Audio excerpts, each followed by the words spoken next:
shutdown reaches the longest in history. They may close parts of the U.S. airspace if enough air traffic controllers do not show up for work. Streaming on clickorlando.com and broadcasting live, you're watching News 6 at 4 p.m. We begin with breaking news on a case that has captured a lot of attention. The estranged wife of suspended Osceola County Sheriff will stand trial next week, months after she was charged with 2 counts of conspiracy to commit racketeering. That was confirmed during a status hearing this afternoon. News 6's Mike Valenti joins us now live from the newsroom. So, Mike, this means Robin Severance Lopez is going to be tried alone. Yeah, that's right. Although she's accused of taking part in the larger alleged illicit gambling enterprise, Robin Severance Lopez is the only co-defendant going on trial next week. 3 co-defendants, as we've covered, have already taken plea deals, and her estranged husband, Marcos Lopez, still has a status hearing scheduled for December. They're arresting me. Just weeks after she was rearrested and accused of lying on an application to modify her bail conditions, Robin Severance Lopez is slated to face a jury next week on her original charges of conspiracy to commit racketeering in connection to an alleged illegal gambling operation. I would like to keep it for trial within her speedy trial. Severance Lopez's defense attorney, Michelle Yard, taking a different tact than Marcos Lopez's team, who waived his right to a speedy trial, kicking his case down the road. On Monday, News 6 told you about a new court filing, giving us insight into the evidence prosecutors plan to present against both Marcos and Robin, including recorded jail calls between the two, financial records, and state witnesses who prosecutors say can speak to purchases made on things like a $57,000 Kia Telluride and a lot reservation fee to build a home. So Severance Lopez's attorney, who says they only just received new discovery recently, will be back in court this Thursday for a scheduled pretrial conference hearing. And again, unless something changes, trial is slated to begin Monday. Lisa? All right, Mike, thank you. We do want to take a live look now over Washington, D.C., where the U.S. Department of Transportation issued an ominous warning today, weeks before the start of the Thanksgiving rush. Transportation Secretary Sean Duffy says the U.S. may be forced to close some airspace if the shutdown continues. Today marks 35 days since the shutdown began. News 6 anchor Matt Austin joins us now in studio, and Matt, Duffy says air traffic controllers are about to miss a second paycheck. And we know how busy this time of year is for travel. Ginger, and of course, that's at the center of all of this. Controllers and TSA workers, essential employees, have to work during shutdowns, even though they're not getting paid right now. Now, they should get back pay whenever this all ends, but what we're seeing is they're not showing up to work, calling in sick and protest in places. This is leading to flight delays, cancellations, long waits at TSA checkpoints, like what you see here. This is Houston. Duffy says in 1 week, there could be, quote, mass chaos. Take a listen. Many of the controllers said, a lot of us can navigate missing one paycheck. Not everybody, but a lot of us can. None of us can manage missing 2 paychecks. So if you bring us to a week from today, Democrats, you will see mass chaos, you will see mass flight delays, you'll see mass cancellations, and you may see us close certain parts of the airspace because we just cannot manage it because we don't have the air traffic controllers. So airlines say more than 3 million flyers have already experienced delays or cancellations because of air traffic control staffing related to the shutdown. Ladies. All right, Matt, thank you. It is Election Day across Central Florida. Voters have 2 more hours before the polls close. 3 hours, that is, actually. Half of the seats on the Orlando City Council are on the ballot. One race drawing a lot of attention is for District 5. Suspended City Commissioner Regina Hill is running to get her seat back. Orlando community correspondent Troy Gamble is live at a Rock Lake voting location. Troy, how has turnout been so far today? Well, Lisa, I can tell you there has been a steady flow of cars just coming in and out of here. We've been here for a little bit, so definitely a good turnout. We also saw current Commissioner Shan Rose. She was out here. We spoke with her. She was trying to get people to come in. Earlier today, Regina Hill, former commissioner, she also voted at this location as well, so it's been pretty busy. Still have about 3 hours until the polls close. Of course, it's all to see who will take over this seat into into the next term. So we have 3 candidates facing off in this district. Now, this includes suspended Commissioner Regina Hill. She was arrested in 2024 for elderly exploitation and mortgage fraud, which prompted Governor DeSantis to remove her from office. That's when current Commissioner Shan Rose ran to take over that seat. She has held that ever since and is now challenging Hill today to keep that seat. There is a third candidate, it's community activist Lawana Gelzer. Moments ago, we spoke with current Commissioner Shan Rose about why she deserves to keep the seat. And earlier today, we spoke to former Commissioner Hill as she voted here at the community center. Take a listen. Hey, I'm focused on the future. Yesterday troubles and things of the past don't matter anymore. I have not gotten off the wall. I've continued to fight for the people. What has today been like? Some of the conversations, or what do you think of the turnout? It's been amazing. I've actually taken a couple people to the polls. I'm actually picking up some people in a little bit. What's your message to people who will see this before the polls close here this evening? Get out and vote Shan Rose for the future of District 5. So again, voters out here still have about 3 hours until the polls close. And of course, once the polls close at 7 p.m., we do expect to see those results. And of course, we will update you once we get them. Live in Orlando, I'm your community correspondent, Troy Campbell, News 6. Good to see so many people going out and casting their vote today. Troy, thank you. There are also elections happening in Volusia, Lake, and Brevard counties. We posted everything you need to know on clickorlando.com. That's where we will also post tonight's results.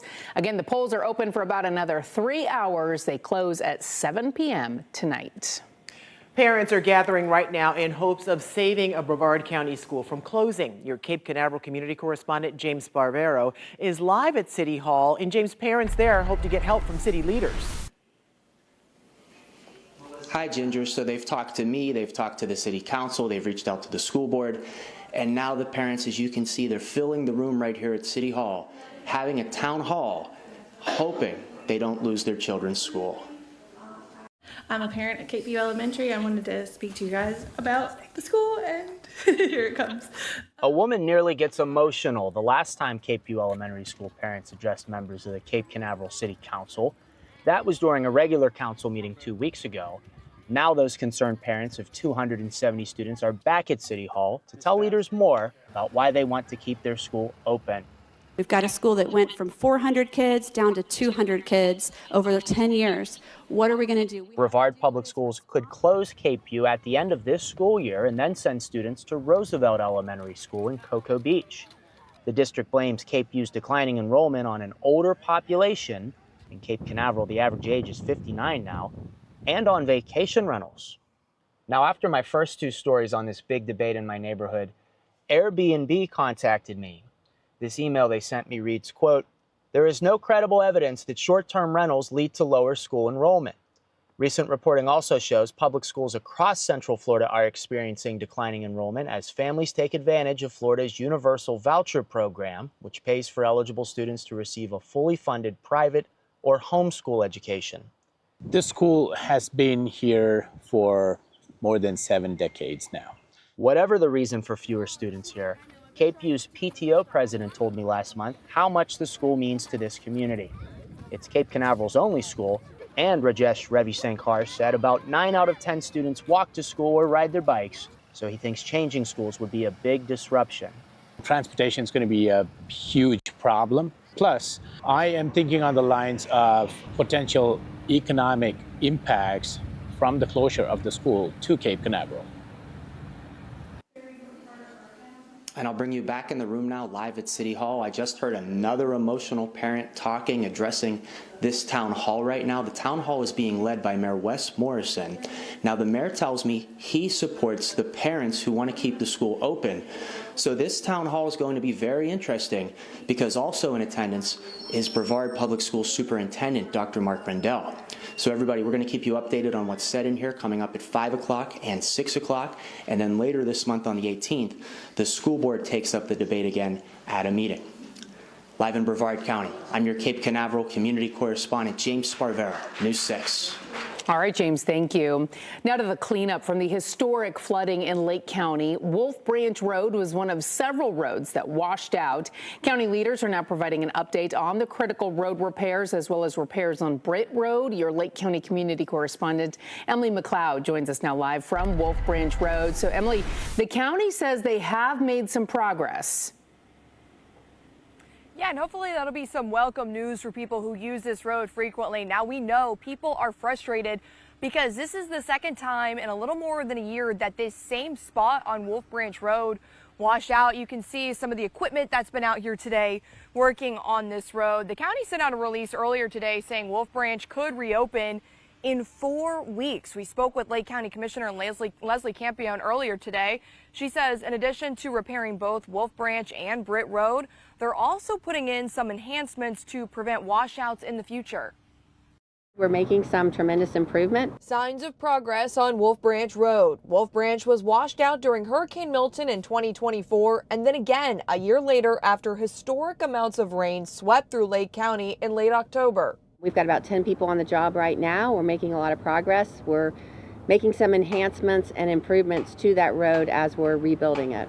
The county says the completion date relies on work that must be completed by gas and electric companies first, and says the road will be improved by increasing drainage capacity and modifying the road itself. We're raising the road about 12 to 18 inches so that we can handle some of the runoff that might come over the road, but we're shoring up the sides of the road itself, and we're adding 2 additional large culverts in a system that will be able to handle more runoff.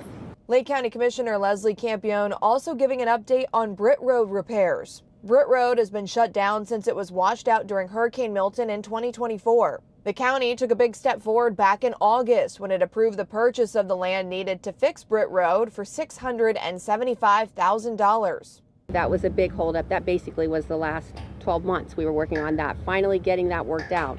But we had to do a very vast environmental report on all that property that involved a lot of on-site work. And then after this storm, we had a little bit more collapse. But the other thing that we had to do is work through those grant applications. Campion says the county is waiting on grant funding before it starts to make noticeable repairs to Britt Road. But once those changes start, I think we'll see progress pretty quickly. Are you pretty confident that Lake County will get that grant funding? I'm very confident that we will get the grant funding because we've actually gone through that initial review process where we've worked with the agencies and we're getting every indication that those grants will be approved. Now, Campion says they are hoping for a final decision on that grant funding by December and says maybe in March people could begin to notice some changes happening on Britt Road. Coming up on News 6 at 5, we're going to take a look at some of the environmental impacts and how the county is using that information to guide their decision making as they fix these roads. For now, reporting in Lake County, I'm your Lake County community correspondent, Emily McLeod, News 6. All right, Emily, thank you. A new beach for your best friend. The spot along the coast where dogs will now be allowed on the sand, that is coming up. Plus, just a few minutes ago, this was a big hole in the drywall. This is how it looked before, and this is how it's going to look after in just a few minutes. I'm Eric Von Eyck, and getting results at home, I'm going to show you how to do this. Coming up. News 6 Insider is sponsored by Orange County Library System.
Marcia. Good to see you, Eric. Eric and Jeff from News Hi, 6. Jeff. Sir. This is my husband, Ed. Very nice to meet you, sir. Please don't get up. No, don't do that. He's got the Parkinson's disease, we just found out, and he's almost totally blind. I'm sorry. He looks great. Yeah, he's doing good. Okay. Mhm. And Ed, first of all, thank you for your service, sir. Mhm. Secondly, we're going to try and fix that dent in your wall. He lost his balance there, and his elbow went into the wall. Okay, here's what we're going to do, Marcia. We're going to cut a piece out of here and try and put it right here on your wall. And if we get it right, you should almost not notice it. Okay, that'll be great. First thing we want to do is figure out how far back the drywall is cracked and then cut a clean square around it.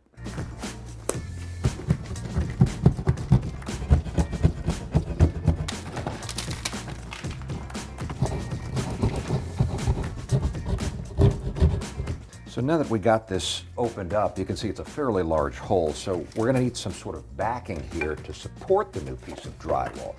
These come in really handy. Paint stirring sticks. They slide right in, and now the new piece of drywall will have something to hold on to.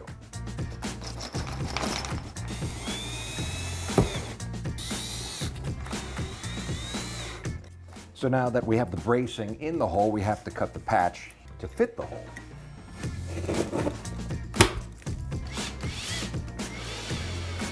Now we use our drywall tape to tape up the edges.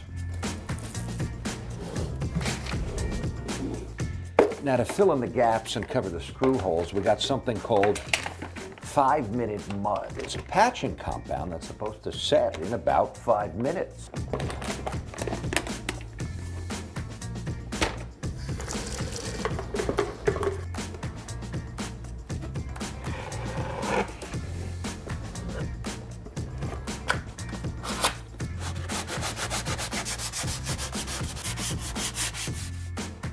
Okay, we ended up putting on a second coat of mud just to try and make it look as perfect as we possibly could, and then we had to sand it a second time. Now, last step is putting on some wall texture. This is orange peel texture. The idea is to try and cover up imperfections and match the original texture.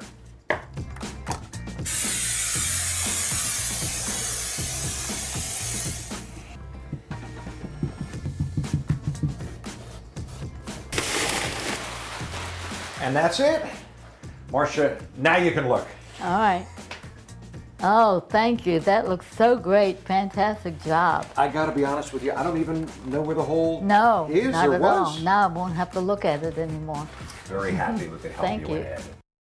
So much better. It really, I couldn't Yeah. tell either, but I believe that Eric broke a sweat while doing that. It It's a lot looked of like cutting. hard work. Yeah, exactly. All right, meteorologist Jonathan Kegas joins us. Now, we're not breaking a sweat because it is nice out there. No, if you had to do yard work this morning, anything out there, going for a run this morning, it felt great, nice and crisp. Earlier today, it's a live look, Port Canaveral, Brevard County with our Launch Credit Union camera. As expected, a few extra clouds moving in today with the wind direction shift back off the Atlantic. You can keep up with the changing forecast. And if you've looked at the 10-day forecast now on the 7-day forecast, you know there's some big changes coming to the pipeline. That is a free download for you. Again, just a few clouds out there right now, but another gorgeous evening coming our way. Air temperatures back to the upper 70s. The breeze backing off a little bit at about 10 miles an hour right now. We are at 74 degrees in DeLand, Mount Dora. Good evening. We are at 77. Kissimmee, degree warmer at 78. Denellen, we are also at 78 degrees. Clouds and rain forecast for the rest of today. Again, we are going to be just watching a few stray clouds trying to stray back in here overnight tonight and then into tomorrow. Otherwise, it's going to be a nice, quiet evening. Now here's a look at your forecast. Your forecast is sponsored by Renewal by Anderson. Temperatures tomorrow a little bit warmer as our gradual warm-up continues. Back to the low to mid-80s. We're at 81 degrees in Sanford. Oviedo, good evening. We're at 80 degrees tomorrow afternoon. A few extra clouds again trying to stream in, especially the closer you are to the coast, but they pose no threat to any kind of rainfall tomorrow. I think we're on the dry side going forward for at least the next 7 days on a widespread scale. Then the chill comes back in. This is the temperature outlook for November 10th through November 14th. We showed you this last week or before that big chill coming in for Halloween. The darker the blue, higher the confidence, and some colder air coming back down the pipeline. And that is going to surge back in here again, likely as we move into Monday with the coldest air next week settling in on early Tuesday morning. There we go with the warm up again, continuing through Friday and through the weekend. That front itself slides through on Monday, highs back into the mid 70s. Most of us wake up on Tuesday morning in the 40s. I think we'll see our first 30s of the season northwest of I-4. Highs Tuesday afternoon in the mid to upper 60s. We'll be right back. This portion of the news is sponsored by Light Orlando, delivering hope together.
Soon you can expect to see more dogs on the sand in Daytona Beach. Today, leaders in Volusia County voted to establish a dog beach there. The area will be 1.7 miles from Williams Avenue to Seabreeze Boulevard. Rules will include leash requirements, picking up after your dogs, keeping off the dunes, and making sure vaccinations are up to date. The nonprofit Daytona Dog Beach Incorporated will cover startup costs. The new dog-friendly area will begin welcoming dogs December 1st. Oh my gosh, they're so cute.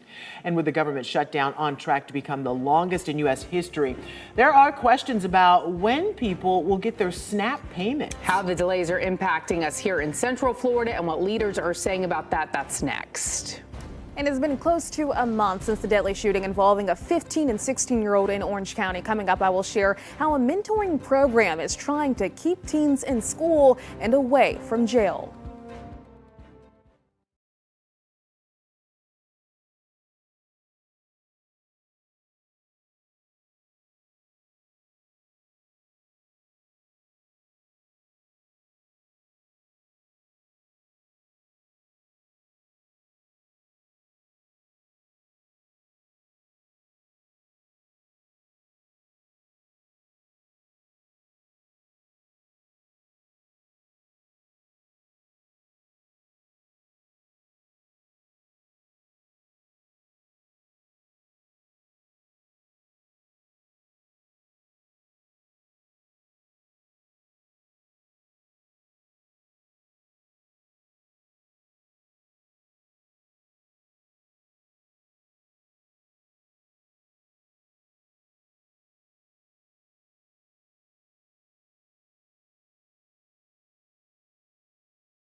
Welcome back. We are following several top stories right now.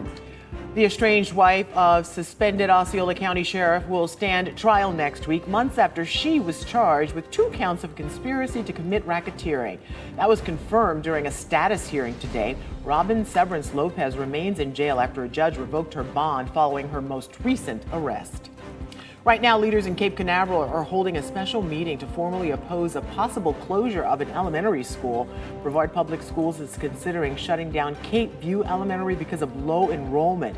And a lot of parents are upset about this too, especially since most students walk to school. A final decision is not expected to be made until January. It's election day across Central Florida. Half of the commissioner seats in the city of Orlando are on the ballot today. One race has drawn the most attention. That's for the seat in District 5, which represents downtown Orlando, Paramore, Mercy Drive, and Metro West. A suspended commissioner who was recently arrested is running to get her seat back. Polls close at 7 tonight. A day after prosecutors announced they will try a 15-year-old accused of killing a teen as an adult, an Orlando mentoring program is working to raise awareness. Your community correspondent Tylisa Hampton joins us live in the newsroom about how this program is teaching teens to de-escalate situations before making a costly life decision. Tylisa. That's exactly right. Those with Boys to Men mentoring tell me for close to a decade, they've helped hundreds of teen boys who may have anger issues or even trauma learn how to manage those emotions without picking up a gun. Instead of seeing teens locked behind bars. So around here, our boys will be able to come out for a little outdoor activity. Boys to Men mentoring is hoping a change in perspective will save young people's lives. I wanted to stop the bus that was going from the schoolhouse to the jailhouse. Like on October 9th, when the Orange County Sheriff's Office said 15-year-old Ja'Cory Redding shot and killed a 16-year-old boy near Oak Ridge High School, where the two were sophomores and got into a disagreement over a bump in the hallway. Redding is now being tried as an adult. And so to hear that from a bump in the hallway, very shocking, but you know, kids are angry now. Daniel Ings is the founder of the program. For 9 years, they've helped close to 400 boys. This year, they have 150 in their program across Orange County, learning how to process their emotions. How do y'all try to stop boys that you help from going to jail? Wow, we're teaching them self-regulation, how to de-escalate, what to do to stay out of that red zone when you feel triggered. You spoke about the red zone. When you find teens in that red zone, how do y'all try to pull them back? Tell them to take a walk, to find a calm space, listen to some calming music. Again, find that responsible adult. Teaching them how to better communicate and showing them activities they might want to pursue in their future, because life is not a game where you can easily get a do-over. Just stop and think for a moment. If I move forward with what I want to do according to my emotions and how I feel, what could happen? Could it be incarceration? Could I get arrested? Could I lose my life? And Wednesday, this mentorship, they're launching their science, technology, engineering, arts, math program for teens to be inspired in school and even beyond that. So if you would like to get involved, you can go to their website, b2morlando.com. Reporting, I'm your community correspondent, Tylisa Hampton. Tylisa, thank you. In the right place at the right time, Orlando firefighters happened to cross a fire this afternoon in Paramore. They were able to rescue a man trapped in a house. He will be okay. Now, this all happened just before noon on South Street near Hicks Avenue. And they saw smoke from the distance, so they responded in this general direction. And as soon as they confirmed it, they called for all the remaining units. So they were on scene immediately, and within 5 minutes, the second, third unit started arriving, and all units were on scene in under 10 minutes. The cause of the fire is under investigation. An update now to a case we've been following closely. The father convicted in a deadly crash caused by his 15-year-old son will learn his fate next month. 68-year-old Richard Ferguson will be sentenced in Osceola County on December 16th. Last week, a jury found Ferguson guilty on 4 counts of manslaughter for allowing his teen son to drive the family car without a license. The 2023 crash in Poinciana killed a woman and her 3 grandchildren. Ferguson's son has pleaded guilty to manslaughter charges and accepted a plea agreement. He is expected to remain in juvenile custody until he turns 19. We are learning charges will not be filed against a doctor accused of throwing a party at her Winter Park home. Police say more than 30 kids were there, including a teen who was found unconscious from alcohol. She had to go to the hospital, and we have the 911 call from that night. She's been like throwing up and I don't know what to do and we need medical attention like right away. How old is she? She's 15. In an Orange County court filing, the state of Florida said it will not file charges against Hao Tran because, quote, evidence at trial will not overcome one or more affirmative defenses. The filing said the case was closed. Taking a live look now at the Capitol in Washington, D.C. tonight. The government shutdown is on track to become the longest in U.S. history. The longest shutdown on record happened in 2018 and 2019 and ended on day 35 shortly after 9 p.m. Earlier today, the Senate failed for the 14th time to advance a bill that would end the stalemate. The vote to move forward with the House-passed continuing resolution was 54-44, with no new Democrats voting in favor. 60 votes are needed for the legislation to advance. Meantime, there are a lot of questions about what's going on with SNAP food assistance payments. Yesterday, the Trump administration said SNAP will be partially funded this month after 2 judges ruled on Friday the payments must continue. Then today, the president posted on social media saying that will not happen until the government shutdown ends. Reporters asked the White House press secretary about this a few hours ago. The administration is fully complying with the court order. I just spoke to the president about it. The recipients of these SNAP benefits need to understand it's going to take some time to receive this money because the Democrats have forced the administration into a very untenable position. We are digging into a contingency fund that is supposed to be for emergencies, catastrophes, for war. And the president does not want to have to tap into this fund in the future. And that's what he was referring to in his Truth Social post. So the Department of Agriculture, as for the latest SNAP payment in the judge's order, put out guidance to states today on how to get that money to the recipients of SNAP, but it's going to take some time. News 6's Angie Casada takes a look at the impact we're seeing here in Central Florida. The whole thing, though, continuing to put a strain on places like here at the Second Harvest Food Bank as more and more turn out for help. Cost over $9 billion to fund SNAP for a month, and we only have, I think it's $5.2 billion in the contingency fund.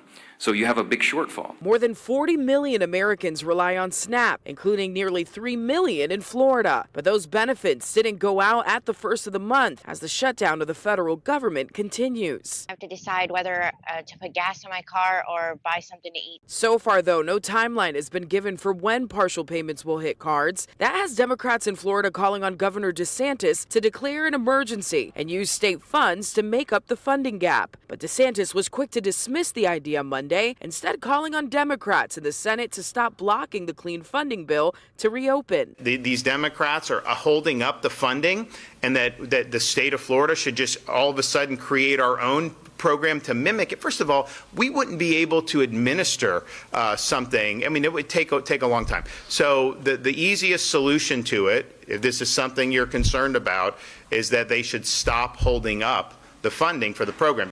Second Harvest says it's ready to respond and emphasizes in times of uncertainty, community matters most. Of course, as soon as we learn when those payments will go out, we'll be sure to let you know on air and on clickorlando.com. Reporting in Orlando, I'm Angie Casada, News 6.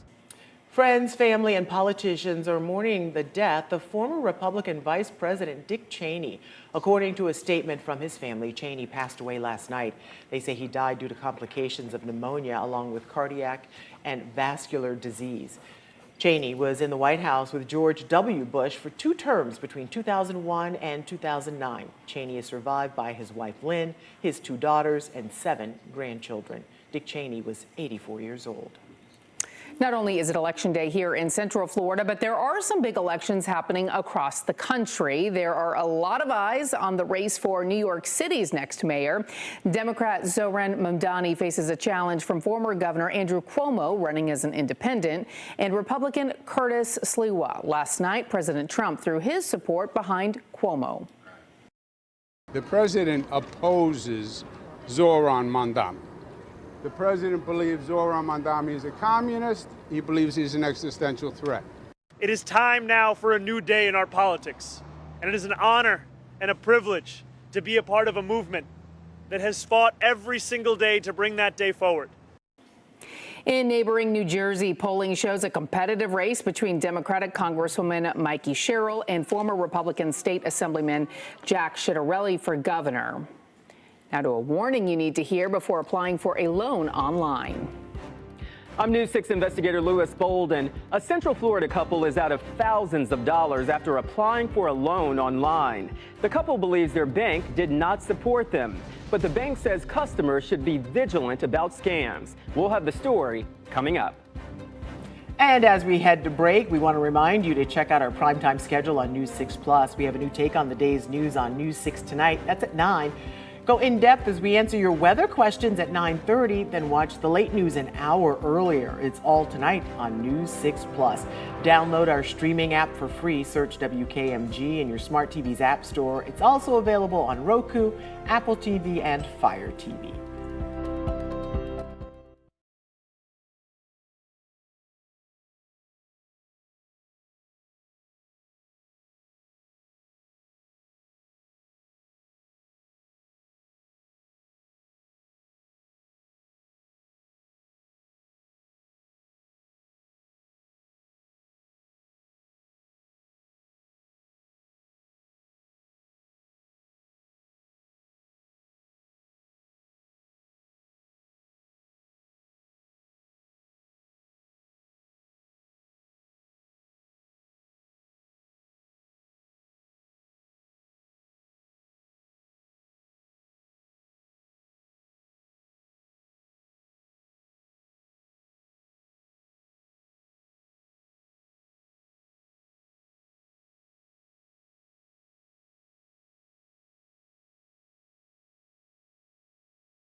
A Central Florida couple is out of thousands of dollars after applying for a loan online. I'm News 6 investigator Louis Bolden. The couple believes their bank did not support them, but the bank says customers should be vigilant about scams. It's this week's Schemes and Ripoffs Alert.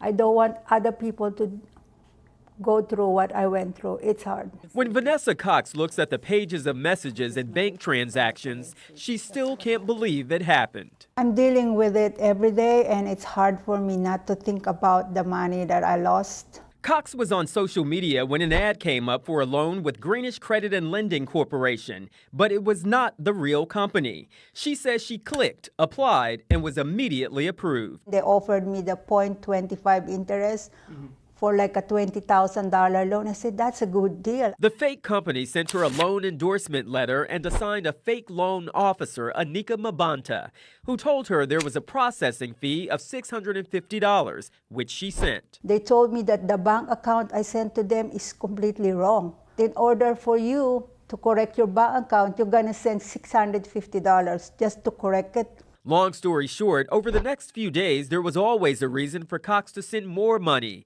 and the transactions kept getting bigger. According to the police report she filed after she realized it was a scam, she sent $18,670. I didn't even realize that it's all scam until at the end.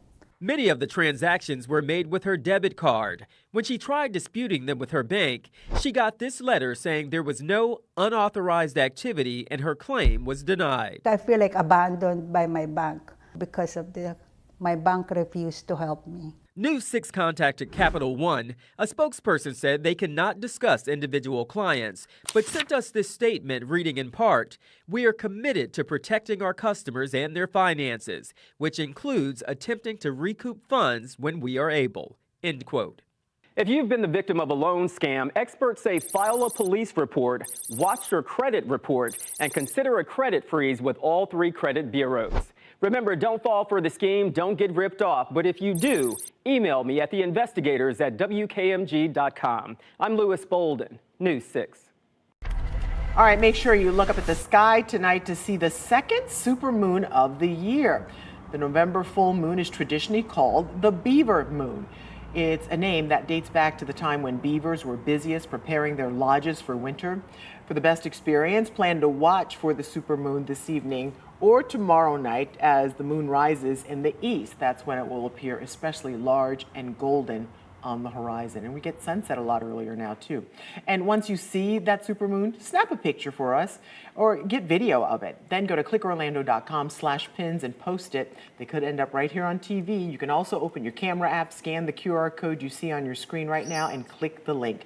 We look forward to seeing what you're able to see tonight. Even last night, the sky was all lit up. It really by was the moon. very Yeah, bright. and beautiful outside right now. Meteorologist Jonathan Kagas standing by, pinpointing our forecast for us. That's right, yeah. Officially full tomorrow, but it's going to be very illuminated again tonight and to tomorrow. So again, the second of the 3 supermoons of the season. It just coincides with the largest point, the closest point to Earth. That's how you can get multiple in a year. This one actually the closest one of the bunch. So it should be the brightest and fullest of the 3 supermoons of the year. Another one coming in December if you missed this one. There will be a few clouds out there, especially closer to the coast, but otherwise we should be pretty good, and it's going to shine right through some of the breaks in those clouds. There's 5, 6 o'clock tonight. Stray shower trying to sneak on shore. Most of those gobbled up by the drier air, but you see the further to the east you are of I-4 and closer to the Atlantic, that's where you have the better opportunity to see some clouds, even for the overnight and on your commute into work tomorrow. It's one of the reasons why it's going to be a little bit warmer when you wake up tomorrow morning, because we don't have the clear skies for all the warmth generated to radiate back into space. There's 3 to 4 o'clock on our Wednesday afternoon. Tomorrow afternoon, a few of those extra higher clouds pushing in from the Gulf. So a few of those puffy clouds at the surface. You'll notice that more milky or filtered sunshine then coming back into play as we get deeper into the afternoon. We'll keep some of those higher thin clouds through the evening as well for night 2 of the supermoon. Daytona Beach, live look again, a beautifully blue sky out there. Some clouds back into the distance. Live look again with temperatures back to the mid-70s. The breeze out of the north at about 10 to 15 miles an hour right now, helping to usher in that dry and very comfortable air that we've been feeling. Groveland, we're at 76, 74 for us in Oviedo. Sanford, we are at 76 degrees.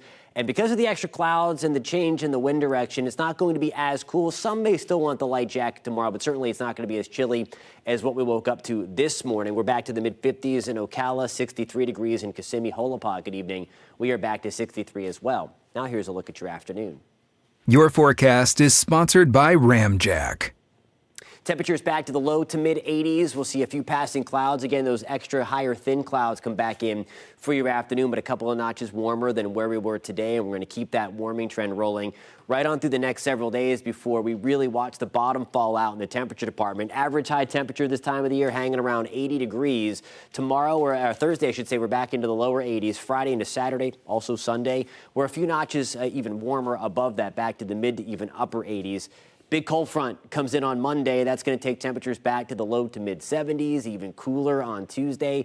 And then we're going to keep that refreshing feel, that very cool feel rolling right on into the next 7 days beyond that, in all likelihood through the middle of November. 82 on Thursday, 84 again on Friday. There is that cold front. What you didn't see on the high temperature trend are the overnight lows.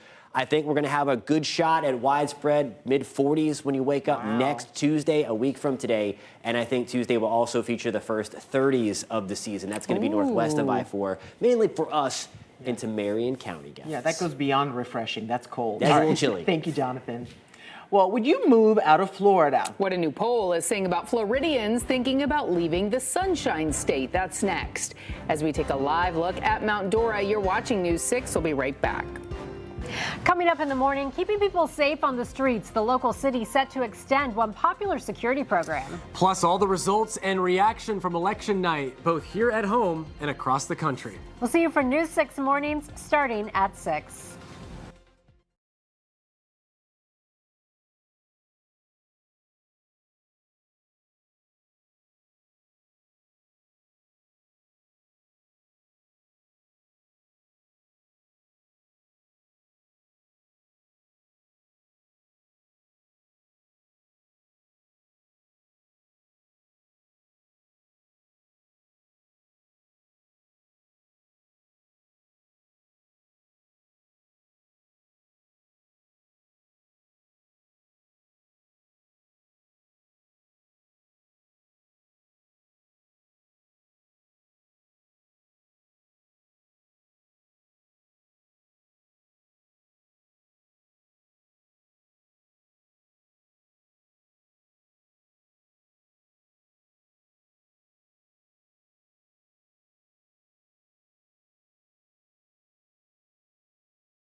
Would you consider moving out of Florida? I'm Stephanie Rodriguez reporting from Orlando. A new poll from Florida Atlantic University found that over 50% of people polled would think about leaving the Sunshine State because of rising prices. It went into if people still believe the American dream is achievable, found that some people are still holding on to that, but rising prices are making it a lot harder to achieve. Is the American dream still within reach? Florida Atlantic University asked 1,000 Floridians. And so we wanted to see if Americans are still optimistic about their life and standard of living and the economy in general. Here's what they found. 90% are somewhat concerned about inflation and 80% are worried about housing affordability. 36% are confident their household will improve over the next few years, while 43% are somewhat confident. And 53% still believe in the American dream. These are big numbers. They're really concerned. And yet, despite how concerned they are, there's still kind of an unexplained optimism that they still think that things are going to be better in the future. UCF's Institute for Economic Forecasting director tells me the increased housing prices, mortgage rates, and insurance premiums have put pressure on Floridians. It's been a challenging time. Inflation is now, coming down. That doesn't mean the prices of everything go back down. It just means prices don't continue to rise at such a rapid rate. And that even though it's expensive, many people are still working, which could explain consumer optimism. Right now, the labor market, while hiring has slowed significantly, the unemployment rate, remains at historically low levels. While 53% would consider leaving Florida, Levy thinks it's a misguided perception. My kind of sense is that people are maybe falling for the grass is greener on the other side. Living paycheck to paycheck has also become the norm, according to this poll, with over 40% of people saying they currently do. Reporting in Orlando, Stephanie Rodriguez, News 6. News 6 at 5 is next. Anchor Matt Austin is in the newsroom with what's ahead.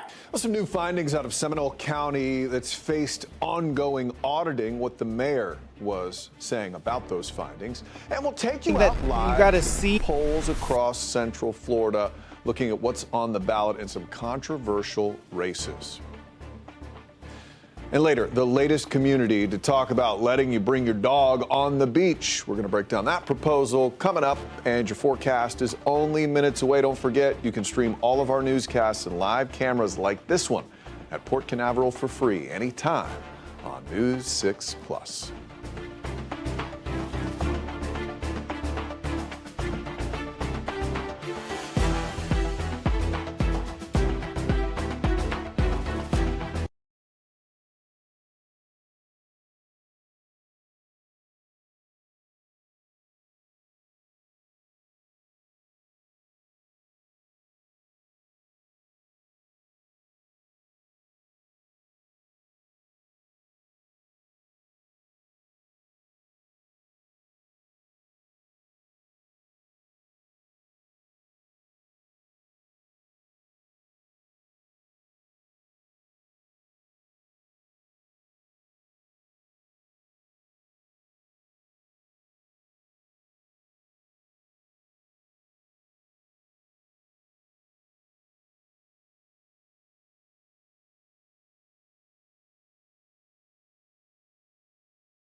Now at 5, we're learning when the case involving a suspended sheriff will go before a jury for the first time. Find out who will stand trial first. Plus, it's Election Day. The lingering questions as a tightly contested race includes a suspended lawmaker. Accusations of misspending and mismanagement, and now we have the latest findings from the State Auditor General's office, who have been looking into what's going on here in Winter Springs. We're talking to the mayor, who is defending the city and looking into how the people who live here feel about the back and forth that they've been dealing with for years. You're watching News 6 at 5. We're continuing to follow breaking news on a case that has gotten a lot of attention across Central Florida. Robin Severance Lopez, the estranged wife of suspended Osceola County Sheriff Marcos Lopez, will stand trial next week, months after she was charged with conspiracy to commit racketeering. The plan to begin jury selection on Monday was confirmed during a status hearing today. News 6's Mike Valenti listened to that virtual hearing, and he joins us live in the newsroom now. So, Mike, Severance Lopez is going to be tried alone. Yeah, Matt, that's right. Although she is accused of taking part in the larger alleged illicit gambling enterprise, Robin Severance Lopez is the only co-defendant slated to go on trial next week. 3 co-defendants have already taken plea deals, and her estranged husband, Marcos Lopez, still has a status hearing scheduled for December. They're arresting me. Just weeks after she was rearrested and accused of lying on an application to modify her bail conditions, Robin Severance Lopez is slated to face a jury next week on her original charges of conspiracy to commit racketeering in connection to an alleged illegal gambling operation. I would like to keep it for trial within her speedy trial. Severance Lopez's defense attorney, Michelle Yard, taking a different tact than Marcos Lopez's team, who waived his right to a speedy trial, kicking his case down the road. On Monday, News 6 told you about a new court filing, giving us insight into the evidence prosecutors plan to present against both Marcos and Robin, including recorded jail calls between the two, financial records, and state witnesses who prosecutors say can speak to purchases made on things like a $57,000 Kia Telluride and a lot reservation fee to build a home. So Severance Lopez's attorney, who says they only just recently received new discovery, will be back in court this Thursday for a scheduled pretrial conference. And again, unless something changes, trial will begin Monday. It's expected to last 2 weeks. Severance Lopez remains inside the Lake County Jail after a judge revoked her bond following her most recent arrest. Marcos Lopez, meanwhile, has a plea negotiation conference, which is really just a status hearing, scheduled for December 2nd. His attorney signaled she will request a trial after the new year. Back to you guys. All right, Mike Valenti live for us. Thank you. Well, today is Election Day, and 4 counties across Central Florida have municipal elections. 3 seats, in fact, on Orlando City Council are up for grabs. There are 4 candidates in District 1, which covers Lake Nona, Lee Vista, Sunbridge, and more. That includes incumbent Jim Gray. There are 5 candidates running for the District 3 seat to replace outgoing Commissioner Robert Stewart. That district covers the College Park, Baldwin Park, Audubon Park, and Rosemont areas. But perhaps the most heated race is to represent parts of downtown Orlando, Paramore, Metro West, and more in the city's District 5 race. You may recall former Commissioner Regina Hill was suspended from her position by Governor Ron DeSantis last year following her criminal arrest, and now the interim commissioner is fighting to keep that seat. News 6's Troy Campbell joins us now live outside a polling place in the district. The polls are open for about another 2 hours. Troy, how has the turnout been this evening? Well, Lisa, I can tell you we're at the Rock Lake Neighborhood Center, and there has just been a steady flow of cars just constantly going inside here. We even spotted current Commissioner Shan Rose. She was out here on the sidewalk a couple hours ago courting in voters. Earlier today, we saw former Commissioner Regina Hill when she came here to vote.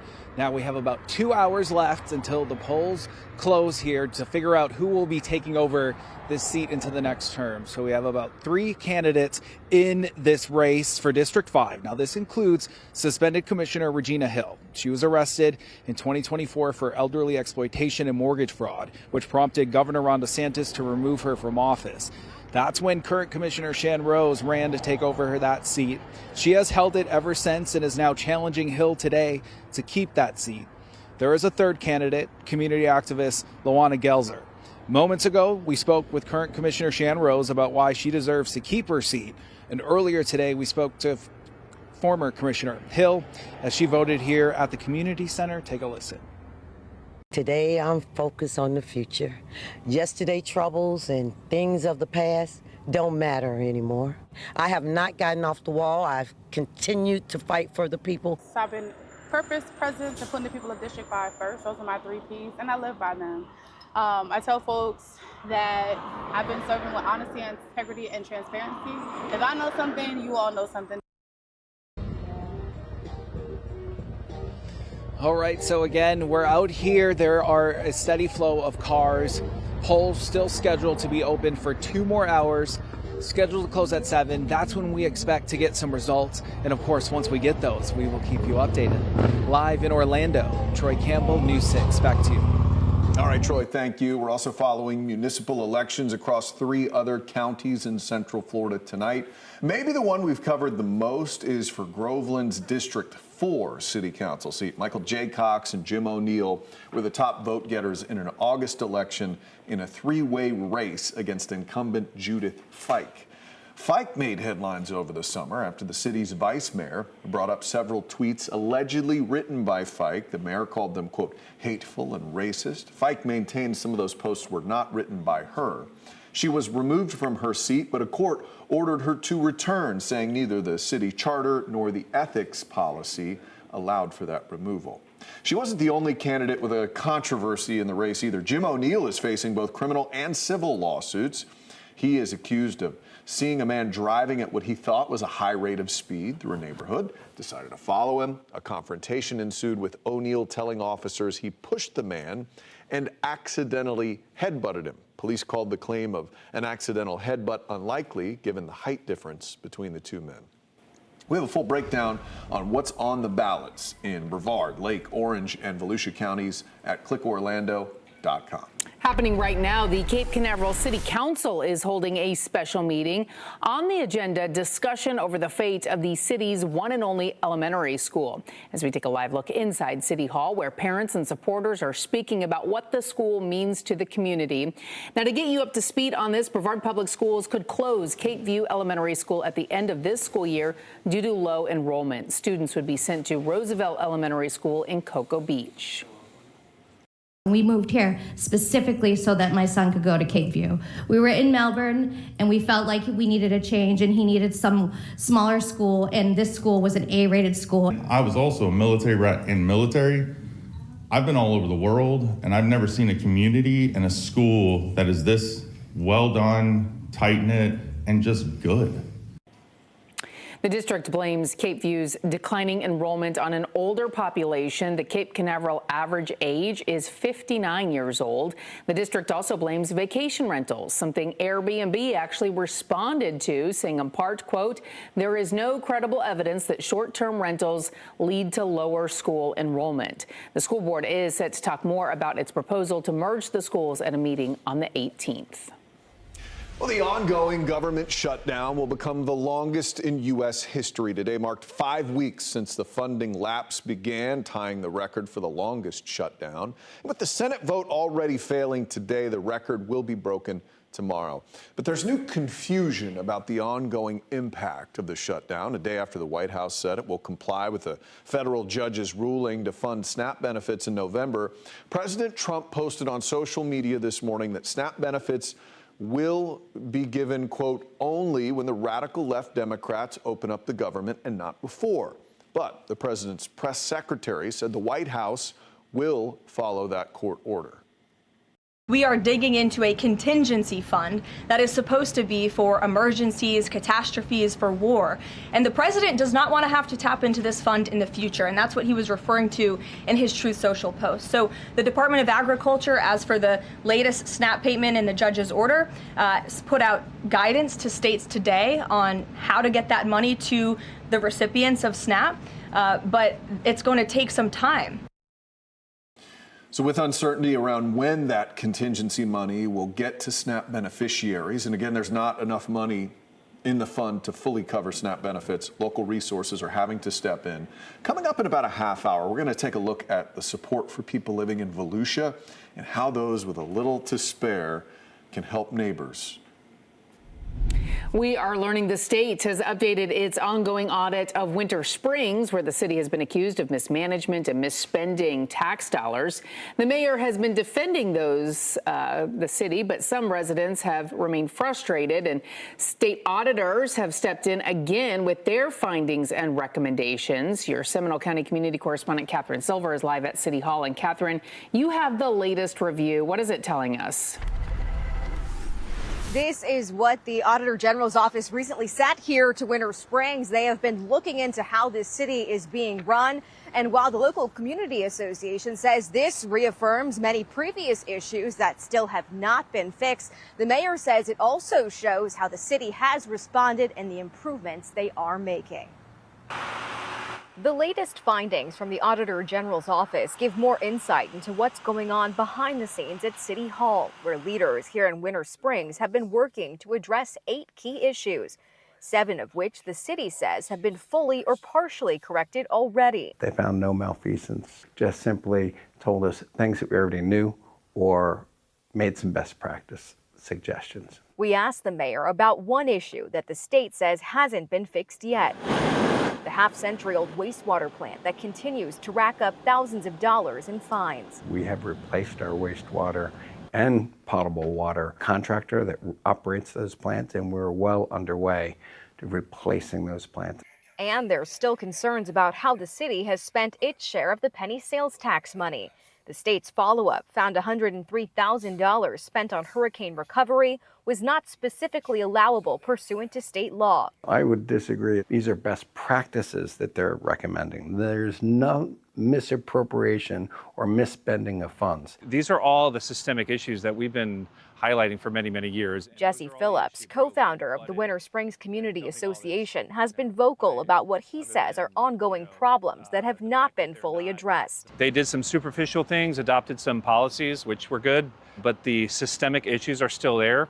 The lack of transparency, the issues with the wastewater, the toxic culture in City Hall. What do you hope the end result of this process is? I hope that they acknowledge that the things we've been doing and the way we've been operating is going to change. Do you agree that there is room for improvement and changes that should be made? Absolutely. We've improved. We will continue to improve, and we'll always be open to listening to reasonable best practices.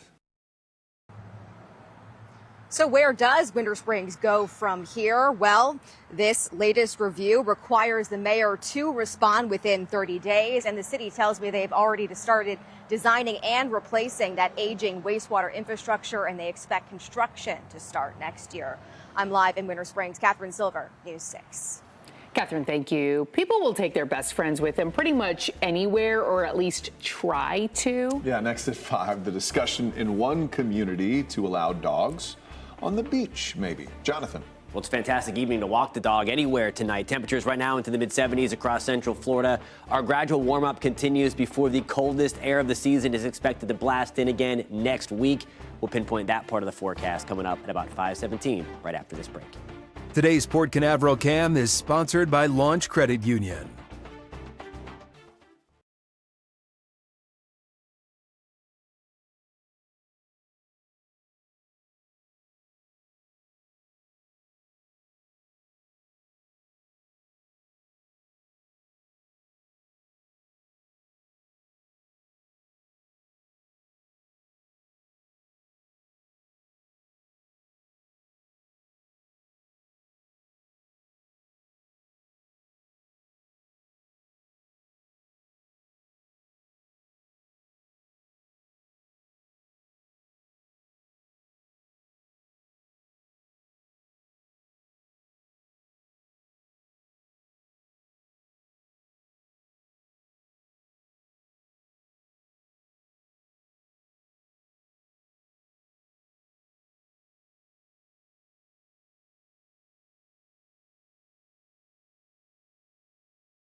I am now a nay on too soon.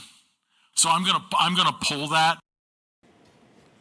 A short-lived idea to open a section of Volusia County beaches to horseback riding is off the table. We told you about a week ago. The councilman who originally proposed it pulled the proposal after what he called overwhelmingly negative feedback from the public. But starting next month, dogs will be able to hit the sand in Daytona Beach. The Volusia County Council just approved a new dog-friendly beach area. News 6's Jana Manohalal is on the beach tonight with how it'll work and what locals are saying about it. For years, Volusia County dog owners could only see this sign that says now entering dog-friendly beach area in one section of Ormond Beach. But now a new ordinance has been approved that opens up a 1.7-mile stretch of beach between Williams Avenue and Seabreeze Boulevard for a brand new dog beach. The county says dogs will be welcomed during daylight hours as long as they stay leashed and within the marked boundaries. Volusia County Animal Services will enforce the rules just like they do in Ormond Beach. Residents share their excitement for the expanded beach. We live here in the county. We help to try to promote the beach for the dogs, so we're excited. I think that's great. They are usually much, much cleaner than the regular beaches because pet owners know that they have to pick up after their pets. So they do without being asked or needing to be reminded constantly. And if you're looking to bring out those four-legged friends right now, you still can only come to Ormond Beach as that new stretch of land doesn't open until December 1st. But if you're looking for an updated rules and regulations, you can head over to clickorlando.com. In Volusia County, I'm Jana Manohalal, News 6. Looks pretty nice out there on the beach. Meteorologist Jonathan Kegas with a look at tonight and the week ahead. Yeah, it should be fantastic, guys. Near full moon tonight, Beaver Moon rising later on this evening. It's going to be fantastic. If you catch any pictures, submit them to Pin It. You can download the free News 6 weather app. There's a little section right in the app where you can upload the pictures right from your phone. You can get them to us. We'll show them tonight at 11. So take the pictures. Again, it's going to be very, very nice. Just a few clouds out there, just like what we have back in the horizon. There it is right there, the free News 6 weather app. Temperatures back to the mid-70s right now. We have mainly clear skies along the coast. The breeze remains out of the north-northeast tonight at about 10 to 15 miles an hour, backing off a little bit from where we were yesterday. It's all because of that chunk of high pressure. We were talking about this guy yesterday. If you remember, it was hanging out toward Louisiana. Now it's pushing back towards the Carolinas, and that has brought our wind direction off of the Atlantic. That's why we saw the extra clouds today. That's why we bumped up the temperatures a little bit this afternoon, and we'll continue to do so over the next couple of days on both of those fronts as we get a little more moisture back into central Florida. We're at 76 in Orlando, further away from that easterly breeze, at least the Atlantic coming over the easterly breeze. We're at 80 degrees in Tampa, back to the upper 70s in Fort Myers, but another very comfortable evening expected with just a few passing clouds. Now tomorrow is not going to be as cool. You still may want the light jacket out there, but tomorrow is a more seasonable morning. This morning, I should say, a little chilly out there as we were talking about yesterday. 56 in Ocala tomorrow morning. Denellen, we are also at 56. Oviedo, we're going to wake up tomorrow to air temperatures in the low 60s. Now here's a look at your afternoon. Your forecast is sponsored by Payne Law. Temperatures tomorrow back to the upper 70s, right around 80 along the coast, lower 80s inland. Again, the humidity really not coming back. We'll see the mix of clouds and sunshine. I do think we'll see extra clouds again stream in through the afternoon, but we are going to keep things on the warmer side, high pressure in the mid levels of our atmosphere. We're looking at the upper level pattern right now, and where you see the orange, that's kind of where the warmth builds. Where you see the blues and the purples, that is lower heights in our atmosphere, which means at the surface, it's going to turn cold. Big wavy jet stream pattern here. You see the ridge out west where it goes just like that, and then that big dip in the jet stream coming towards the eastern 2/3 of the country.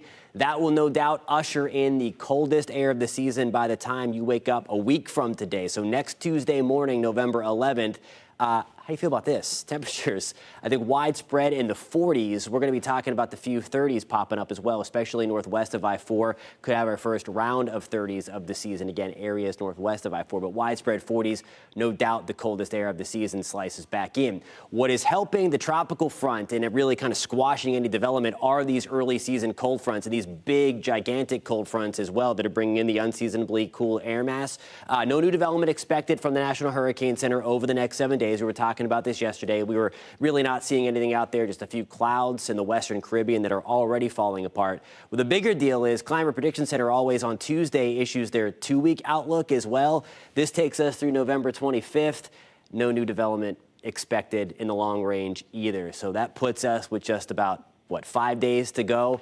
I think we're pretty much done with these big cold fronts. We've talked about that weeks ago, but again, we're going to keep on watching always as the season rolls on. But again, I think, knock on wood, we're going to get through this one. 84 degrees on Friday, 85 on Saturday, back to the middle 80s on Sunday. There's that strong cold front, guys. A little chilly next Tuesday morning. Jonathan, thank you. Open your camera app, scan the QR code on your screen right now and click the link. We want to see your weather pictures and videos. They could end up on TV. You can also go to clickorlando.com/pins and upload your pictures and videos that way. Well, after the break, you probably heard it before, how cars lose value, the second you drive them off the lot. We are looking into how true that really is as we take a live look at downtown Orlando from our Light Orlando Delivering Hope cam. You're watching News 6 at 5. We'll be right back.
You've probably heard it before. The second you drive your car off the lot, it loses 15% of its value.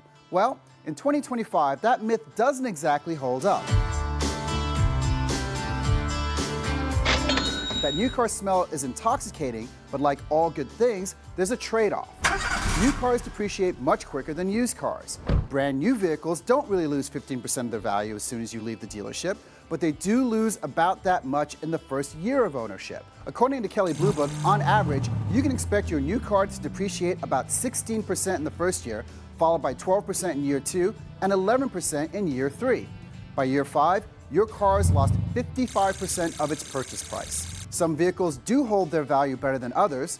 Toyotas are some of the slowest depreciating cars, led by the Corolla Cross, which Kelley Blue Book says loses under 3% of its value over 3 years. On the flip side, some of the highest depreciating new vehicles are brand new EVs. Why? Rapid tech changes and government incentives keep pushing used EV prices down. So, What's the smart play? If you're buying new, stick with something reliable that holds its value. If you're eyeing an EV, consider used and let someone else take the initial depreciation hit. Because that new car smell, it fades fast, but smart financial decisions don't. You can find links to depreciation calculators from Kelley Blue Book and CarEdge.com on ClickOrlando.com. For Dollars and Cents, I'm Donovan Myrie. Still to come, News 6 has learned a professor at UCF has died, but we have questions as to what exactly happened. What we know tonight coming up. Plus, some images are hard to forget, but this is the reality for many living in Lake County when officials say improvements might be on the way.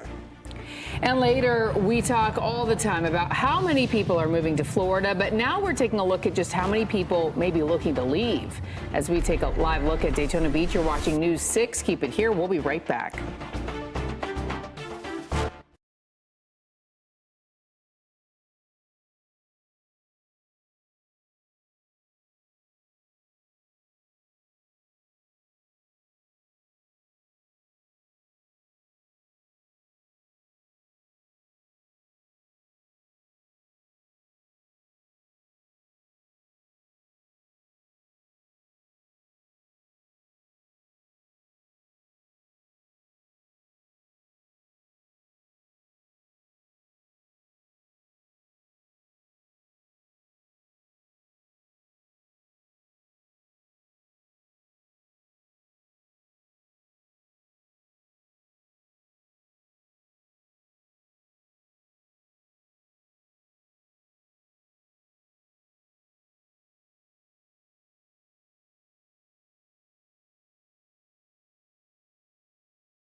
Glad you're with us. I'm Lisa Bell. I'm Matt Austin. You're watching News 6 at 5. We're following several top stories for you right now, including Robin Severance Lopez, the estranged wife of suspended Osceola County Sheriff Marcos Lopez.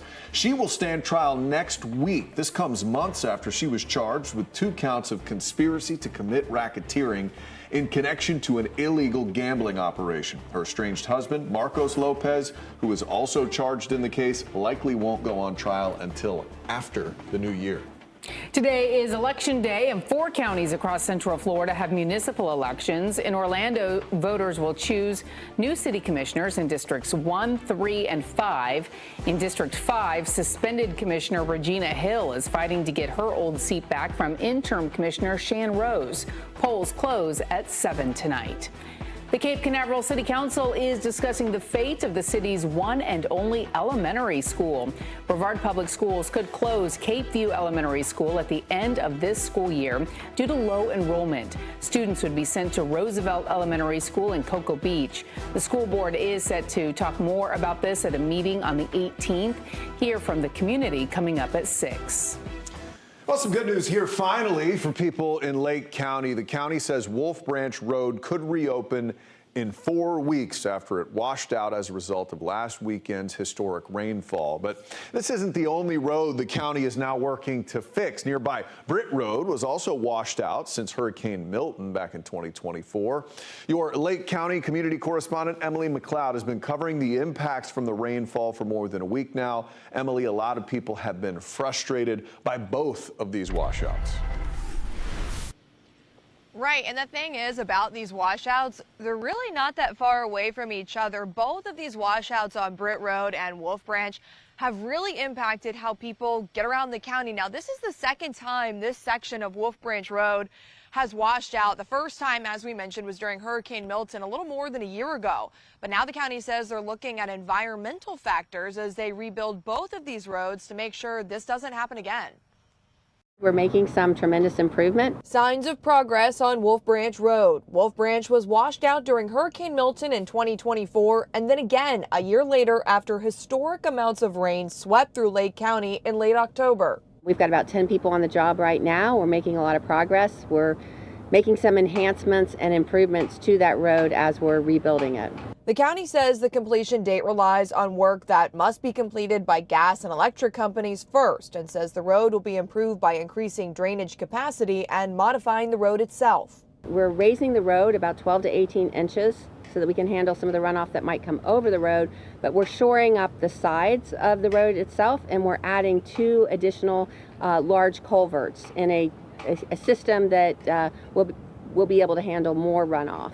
Lake County Commissioner Leslie Campione also giving an update on Britt Road repairs. Britt Road has been shut down since it was washed out during Hurricane Milton in 2024. The county took a big step forward back in August when it approved the purchase of the land needed to fix Britt Road for $675,000. That was a big holdup. That basically was the last 12 months we were working on that. Campione says after Hurricane Milton, the county did an extensive hydrological study throughout the storm basin. It told us a lot about how these flowways work, how much water is running through them, what the contributing factors are. And so we're using that as the basis to making some of the decisions that we're making right now. So Campione has said residents have asked her why Wolf Branch can get fixed quickly and Britt Road still hasn't reopened. And the county says it all came down to property ownership. The county initially did not own the land needed in order to properly fix Britt Road on both sides. Commissioner Campione says if they had simply just repaved or repatched Britt Road, it would have threatened structural integrity and safety on Britt Road. Now, to read more details about these road projects and to get more information on the timeline on these projects, we put all of that information inside this article over on clickorlando.com. For now, reporting live in Lake County, I'm your Lake County community correspondent, Emily McLeod, News 6.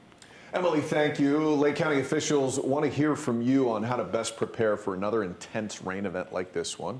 The County Office of Emergency Management is trying to find critical local assets which are sensitive to flooding. The goal is to come up with a plan to address vulnerabilities for certain areas. If you have something you'd like to share with your county leaders, they're holding a meeting at the County Agriculture Center in Tavares. That's next Thursday, November 13th. And in Brevard County, which also saw significant flooding from the same storm that impacted Lake County, some people in Titusville are still dealing with standing water in their neighborhood. This was the scene today, 9 days after the city says 15 inches of rain fell in just 12 hours. A woman on North Carpenter Road tells your Titusville community correspondent James Barbero 9 inches of that rain got inside her house. She's been using a pump to help get the water out of her home and her yard little by little. This is just insane. This is the worst thing ever. And what do you think about all this rain still hanging around more than a week after the storm? It's awful. It's shocking. I mean, it's like by now our yard would have been pretty dry. Carroll Avenue near South Park Avenue and South Street remains flooded in Titusville as well. And even worse, the street was being repaved, making it even more vulnerable to flooding. In just the past 2 hours, News 6 confirmed the director of a UCF research center has been found dead, along with her husband in their home in DeLand. News 6's Laverne McGee is live at UCF. So, Laverne, what have you learned about what happened in this case?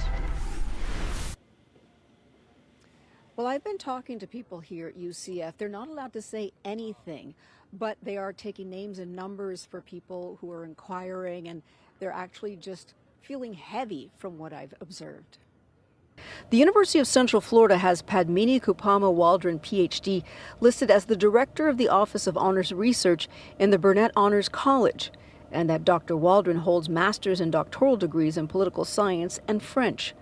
I spoke with several of her neighbors who told me they didn't really know the couple since they had lived there for less than a year. Some said they saw her giving out Halloween candy. DeLand Police Department officials said that on Saturday morning, officers responded to a home on Cape Cod Road in DeLand in reference to a report of cardiac arrest. They entered the home and discovered 2 people dead, 49-year-old Scott Waldron and 47-year-old Padmini Waldron.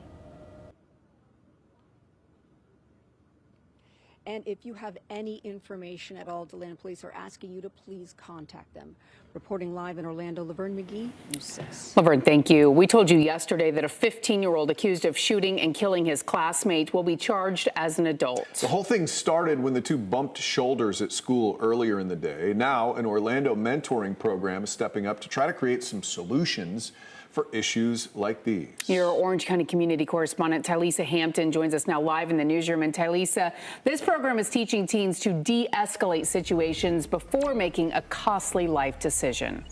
That's exactly right. Those with Boys to Men mentoring tell me for close to a decade, they've helped hundreds of teen boys who may have anger issues or even trauma learn how to manage those emotions without picking up a gun. Instead of seeing teens locked behind bars. So around here, our boys will be able to come out for a little outdoor activity. Boys to Men mentoring is hoping a change in perspective will save young people's lives. I wanted to stop the bus that was going from the schoolhouse to the jailhouse. Like on October 9th, when the Orange County Sheriff's Office said 15-year-old Ja'Cory Redding shot and killed a 16-year-old boy near Oak Ridge High School, where the two were sophomores and got into a disagreement over a bump in the hallway. Redding is now being tried as an adult. And so to hear that from a bump in the hallway, very shocking, but you know, kids are angry now. Daniel Ings is the founder of the program. For 9 years, they've helped close to 400 boys. This year, they have 150 in their program across Orange County, learning how to process their emotions. How do y'all try to stop boys that you help from going to jail? Wow, we're teaching them self-regulation, how to de-escalate, what to do to stay out of that red zone when you feel triggered. You spoke about the red zone. When you find teens in that red zone, how do y'all try to pull them back? Tell them to take a walk, to find a calm space, listen to some calming music. Again, they find that responsible adult. Teaching them how to better communicate and showing them activities they might want to pursue in their future, because life is not a game where you can easily get a do-over. Just stop and think for a moment. If I move forward with what I want to do according to my emotions and how I feel, what could happen? Could it be incarceration? Could I get arrested? Could I lose my life? And Wednesday, the mentorship is launching their science, technology, engineering, arts, and math program. This is all to inspire teen success in school and even beyond that. So if you would like to get involved, you can go to b2morlando.com. Reporting, I'm your community correspondent, Tylisa Hampton.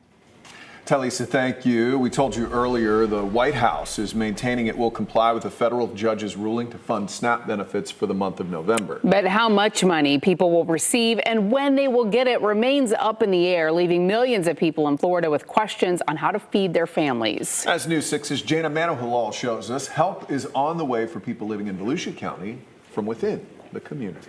That's right. Sheriff Mike Chitwood did say that 39,000 households here in Volusia County alone rely on those SNAP benefits. And because they're still delayed, he's joining forces with the Jewish Federation of Volusia and Flagler counties, Walmart, and the Daytona International Speedway to make sure those families don't go hungry. Sheriff Chitwood says the Volusia Sheriff's Foundation and Youth Foundation have already pledged $15,000, and donations are still coming in from local partners. On Saturday, crews will be here at the Speedway collecting more contributions, and on Sunday, the food distribution event will help verify SNAP recipients get exactly what they need. I think when you look at the chief's job and my job, yeah, it's to go out and lock up the bad guys, but at the same token, you want to have a positive impact on your community.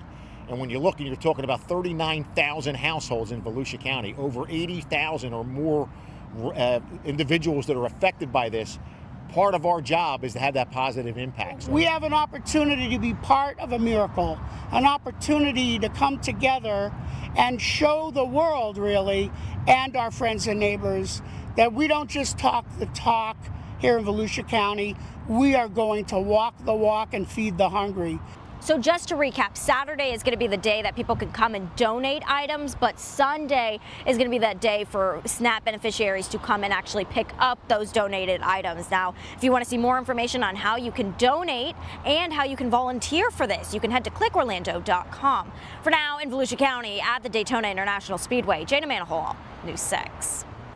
Well, the Sunshine State has seen a booming population over the past couple decades, but a new study shows a large percentage of them may now be looking to leave Florida. We are looking at why.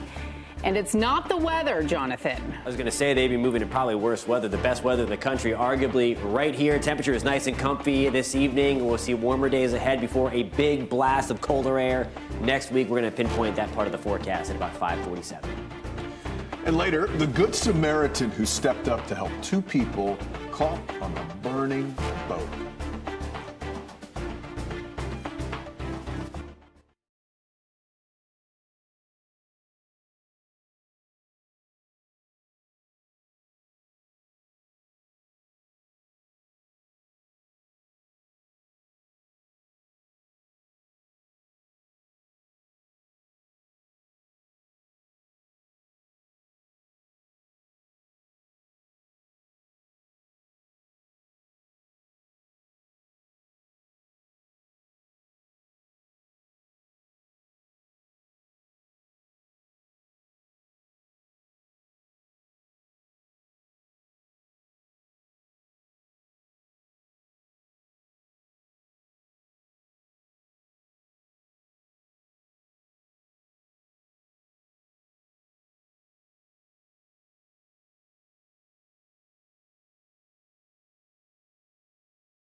Florida's population has skyrocketed in the last 15 years, especially in the last 5 years since the COVID-19 pandemic. As of last year, the state's population was more than 5% larger than the 2020 census. But as more people move to Florida, there are also a number of people who may be thinking about leaving. He's thinking about it. A new poll found half of Floridians would consider leaving the state. As News 6's Stephanie Rodriguez shows us, it's all because of the cost of living. Florida Atlantic University found that people are still holding on to the American dream, but rising prices are making it harder to attain. Is the American dream still within reach? Florida Atlantic University asked 1,000 Floridians. And so we wanted to see if Americans are still optimistic about their life and standard of living and the economy in general. Here's what they found. 90% are somewhat concerned about inflation and 80% are worried about housing affordability. 36% are confident their household will improve over the next few years, while 43% are somewhat confident. And 53% still believe in the American dream. These are big numbers. They're really concerned. And yet, despite how concerned they are, there's still kind of an unexplained optimism that they still think that things are going to be better in the future. UCF's Institute for Economic Forecasting director tells me the increased housing prices, mortgage rates, and insurance premiums have put pressure on Floridians. It's been a challenging time. Inflation is now,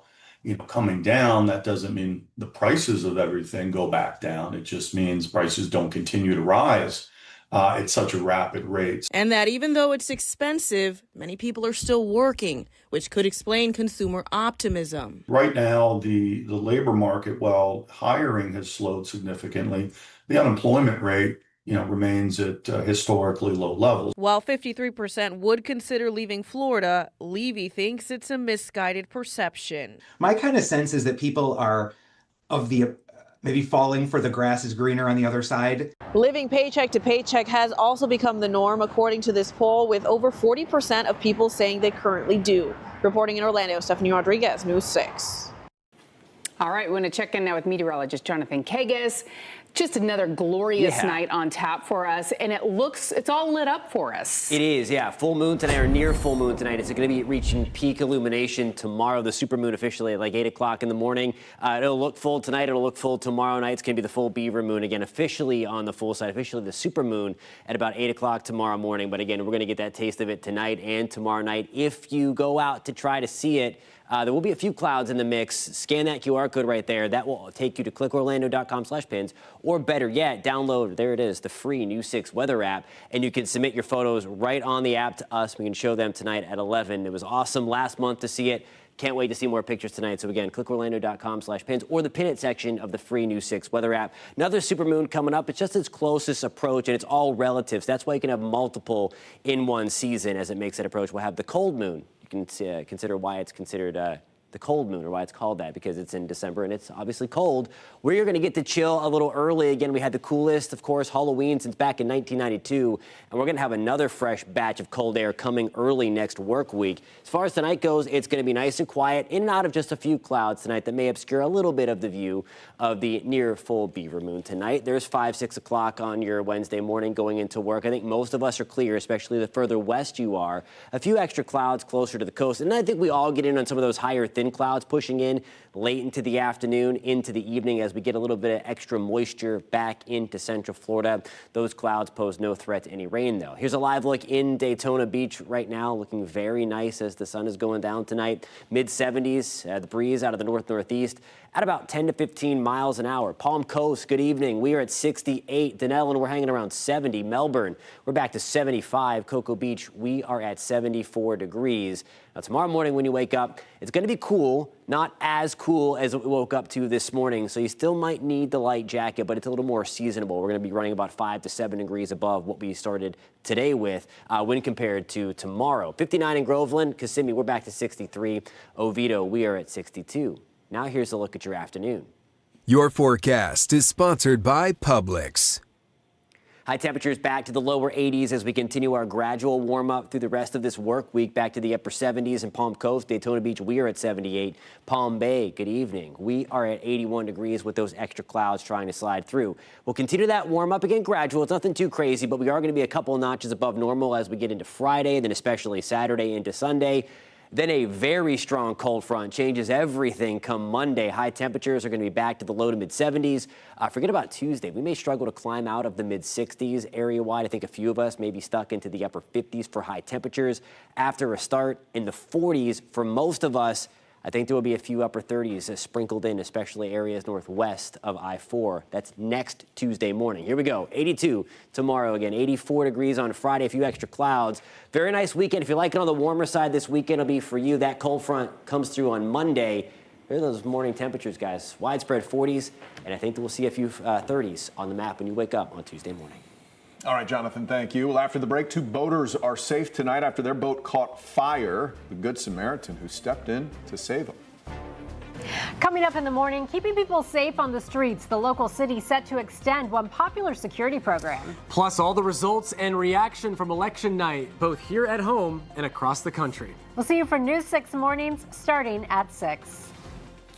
And try out the all-new primetime schedule on News 6 Plus. Ginger and I have a new take on the day's news on News 6 tonight at 9. Go in-depth as we track the tropics and answer weather questions with meteorologist Jonathan Kegas at 9:30. Then you can watch the late news an hour early. It's all tonight on News 6 Plus. And you can download our streaming app for free. Just search WKMG in your smart TV's app store. It's also available on Roku, Apple TV, and Fire TV.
I want to take a live look now at Louisville tonight, where our CBS affiliate says a UPS plane has crashed near the Louisville airport. Local police say injuries have been reported, and there is a shelter in place right now within a 5-mile radius of the airport. Again, these are live pictures from Louisville. You can see active scene there right now, thick black smoke billowing into the air, a lot of flames on the ground. We're going to continue to stay on top of this and bring you updates throughout the night. Well, as that panned out, it just A worse and worse scene unfolded there. Some pretty crazy video out of South Florida now. 2 men were rescued from a boat that caught on fire. Yeah, as Ted Scooten with our CBS affiliate in Miami shows us, a Good Samaritan is part of the reason they are going to be okay. Billowing smoke could be seen for miles. Up close, a raging boat fire with lots of smoke. This is about 6 nautical miles off the coast of Hallandale Beach. 2 men were on board as the flames took over. Both jumped into the water. A passing boater picked up one of them. The Coast Guard plucked the other from the waves. Both men are expected to be okay. They were taken to the Coast Guard station at Port Everglades. Once the fire was out, Chopper 4 shows the boat sinking under the surface. We spoke to a boat captain who tells us what to do if ever on board a boat that catches fire. I would say you'd want to be on the upwind side of the boat if at all possible. And right away, if you can get to it, you want to get your life jackets on and be prepared to jump in the water. If there was time to deploy a life raft, get the life raft out. You know, obviously, if it's small enough and you can do something about it, you know, a boat that size should have at least one fire extinguisher. I'm guessing they probably have a couple. That was Tim Scooten reporting for us. Ginger Gadsden is in the newsroom with what we are working on for News 6 at 6. Yeah, it's Election Day, and we are keeping an eye on some of the major races taking place around Central Florida tonight. News 6's Troy Campbell will join us live from a polling site in Orlando. Next.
Streaming on clickorlando.com and broadcasting live, you're watching News 6 at 6 p.m.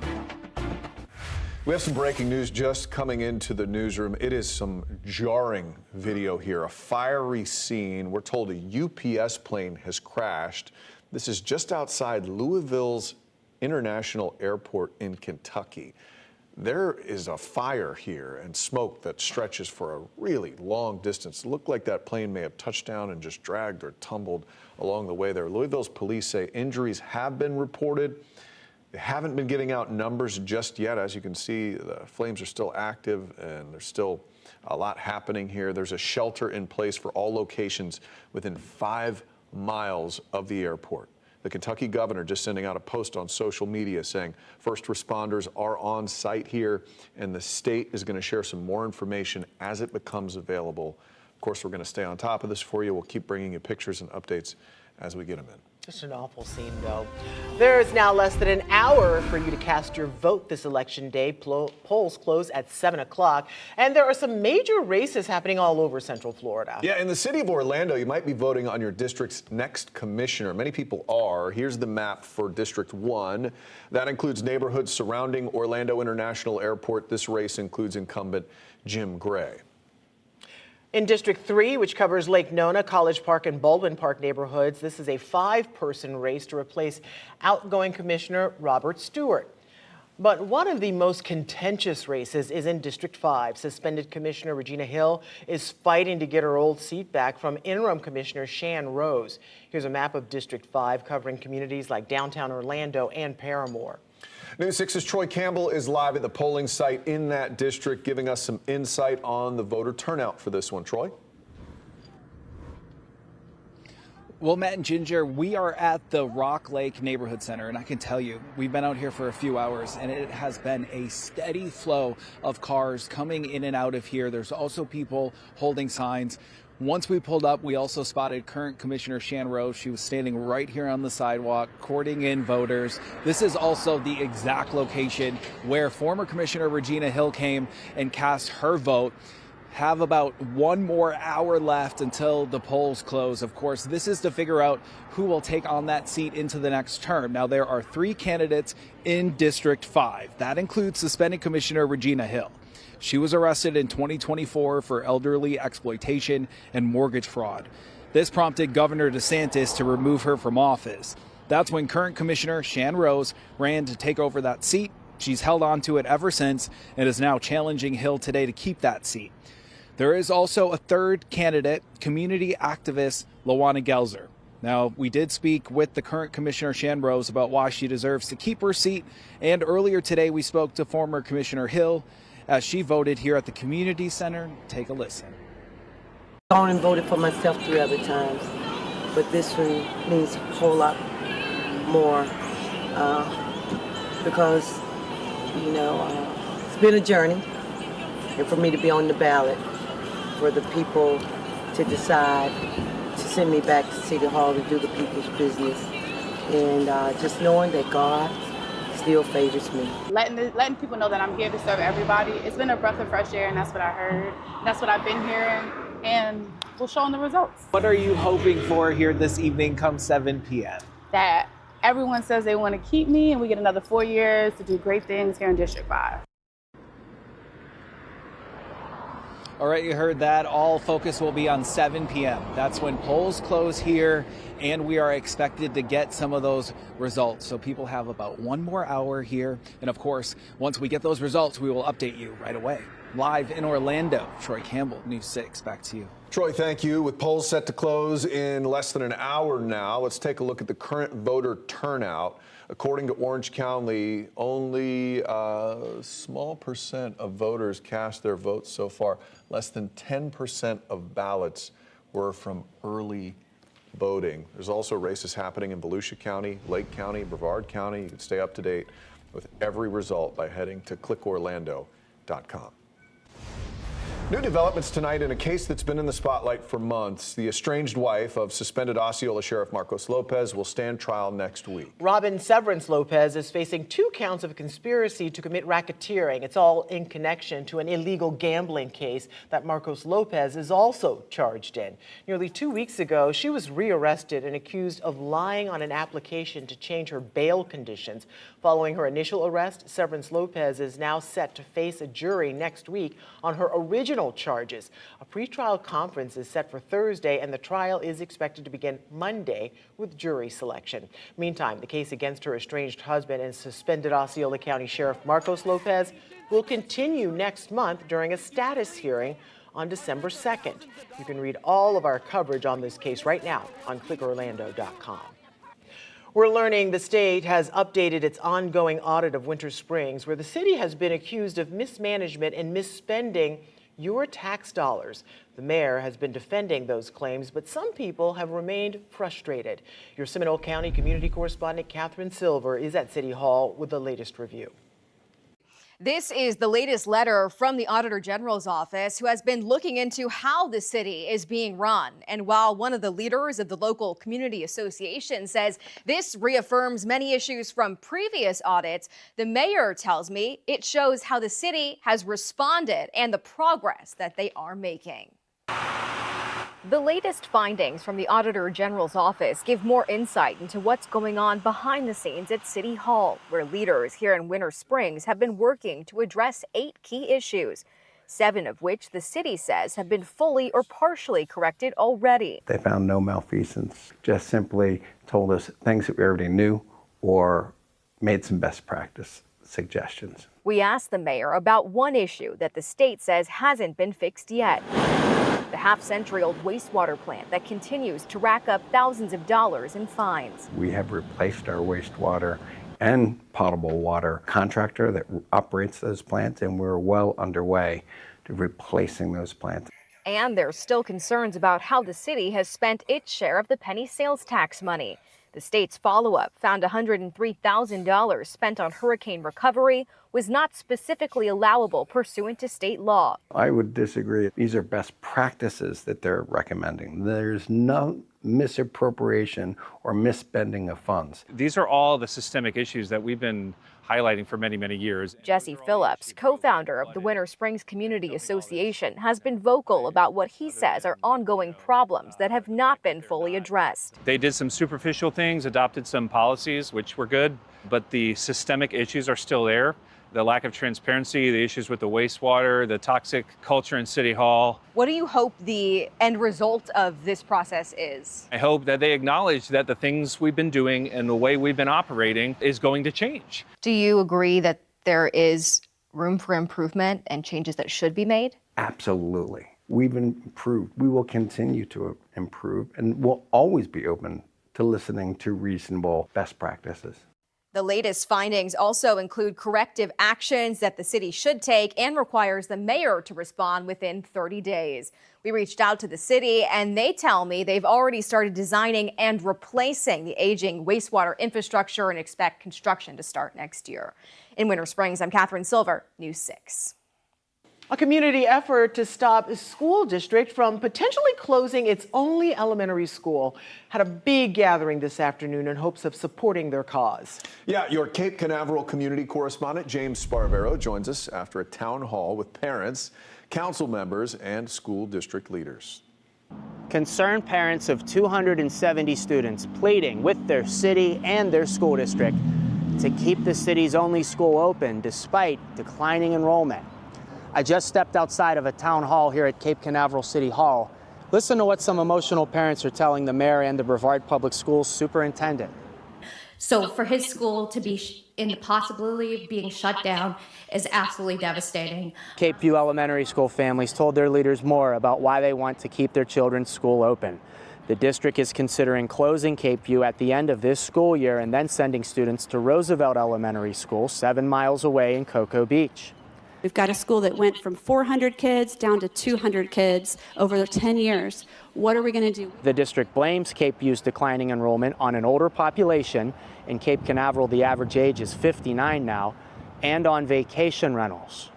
Now, after my first 2 stories on this big debate in my neighborhood, Airbnb contacted me. This email they sent me reads, quote, "There is no credible evidence that short-term rentals lead to lower school enrollment.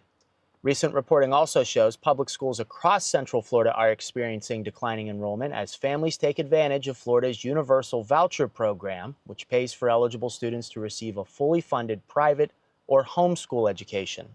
This school has been here for more than 7 decades now. Whatever the reason for fewer students here, Cape View's PTO president told me last month how much the school means to this community.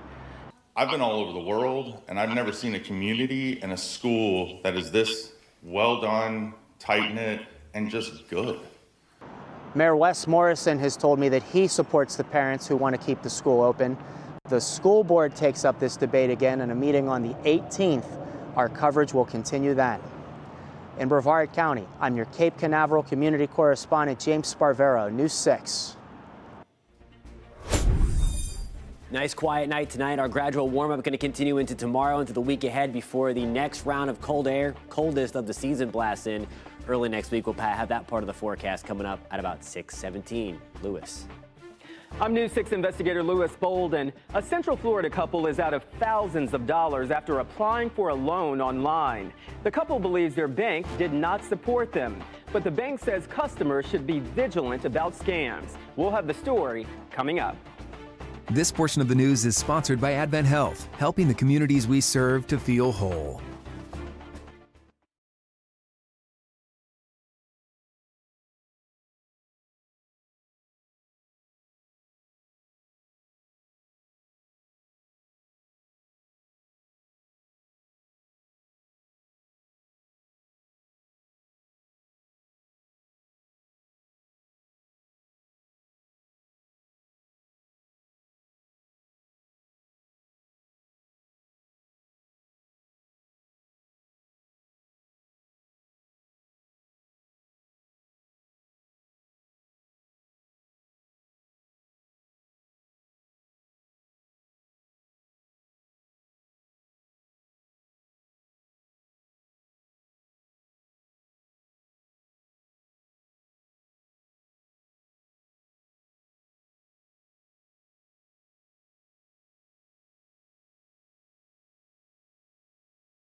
If you are just joining us, there is a horrific scene coming out of Louisville. This is breaking news we're following for you. A UPS plane has crashed. This is just outside of Louisville's International Airport in Kentucky. According to the Associated Press, this happened during takeoff, and according to our CBS affiliate there, it says the UPS cargo plane was loaded with enough fuel to fly for 12 hours when it crashed. And the burning jet fuel is why they have a shelter in place, telling people within a 5-mile radius to stay inside. It is just terrible. The moment we get more information, we will bring it to you on air and online. But again, Louisville, just outside of Louisville International Airport, you can see that the scene, it's dark right now, but you can see that flames still glowing very brightly out there. Louisville police say that injuries have been reported, but so far no numbers have been given. Again, we'll keep a close eye on this and bring you the latest on air and on clickorlando.com. Well, $12.7 billion. That's how much Americans lost last year to scams. The numbers from the FTC show scams rose about 23% from 2023 to 24. The third most common type of identity theft from last year was personal or business loans, accounting for more than 10% of loan fraud scams. The issue is hitting a Central Florida couple, too. They're out thousands of dollars after applying for a loan online. They believe their bank didn't support them, but the bank says customers should be more vigilant about the scams. Investigator Lewis Bolden has this week's schemes and ripoffs. I don't want other people to go through what I went through. It's hard. When Vanessa Cox looks at the pages of messages and bank transactions, she still can't believe it happened. I'm dealing with it every day, and it's hard for me not to think about the money that I lost. Cox was on social media when an ad came up for a loan with Greenish Credit and Lending Corporation, but it was not the real company. She says she clicked, applied, and was immediately approved. They offered me the 0.25 interest for like a $20,000 loan. I said, that's a good deal. The fake company sent her a loan endorsement letter and assigned a fake loan officer, Anika Mabanta, who told her there was a processing fee of $650, which she sent. They told me that the bank account I sent to them is completely wrong. In order for you to correct your bank account, you're gonna send $650 just to correct it. Long story short, over the next few days, there was always a reason for Cox to send more money, and the transactions kept getting bigger. According to the police report she filed after she realized it was a scam, she sent $18,670. I didn't even realize that it's all scam until at the end.